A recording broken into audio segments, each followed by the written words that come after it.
पुणी केन्द्रापड़े हनी ट्राप महिला YouTuber photo को डीपफेक माध्यम एडिट करी ब्लैकमेल करुछंती युवक। इंस्टाग्राम रे बंधुता साजिला काल। दर्शक बंधु टिके देखि नियंतु एई दुई सांग को। भोला बाला देखा जाउथबा एई दुई सांगक कारनामा जानिले आपण आश्चर्य होइजिबे। जणे महिला यूट्यूबर इंस्टाग्राम अकाउंट को हैक करी तांको फोटो को डीपफेक माध्यम एडिट करी तांको इंस्टा अकाउंट रे छाड़ुथुले। केतेबेले टंका डिमांड करुथुले तो केतेबेले शारीरिक संपर्क रखिबाकू बाध्य करुथुले। हाँ दर्शक बंधु, एमिति एक घटना केन्द्रापड़ा जिला पाटकुरा थाना अंचल रे देखिबाकू मिलिछि। एमिति ब्लैकमेल शिकार होई फोटो भाइराल होउतबा महिला बारंबार पाटकुरा थाना रे अभियोग करथिले मध्य पुलिसर कार्यानुष्ठान किंतु शून्य।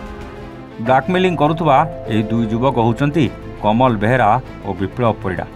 एमाने प्रथम इंस्टाग्राम रे फॉलो करती आ कथा हेबा परे इंस्टाग्राम अकाउंट को हैक करी फोटो को एडिटिंग करी इंस्टा अकाउंट रे पोस्ट करती, जहाकु नहीं एते बड़ अभियोग पाटकुरा थाना देखिबाकू मिलता बेले पुलिसर एभली चुप बसिबा साधारण रे प्रश्नवाची सृष्टि होइछि। घटनार जना पड़छि कि एई दुई युवक एई यूट्यूबर महिला को एकतरफा प्रेम करुथुले आ महिला जनक तांको कथारे राजी न होबारु एभली अमानुषिक कांड घटाइथिबा जଣା पड़िछि। Bureau report, A1 Odia.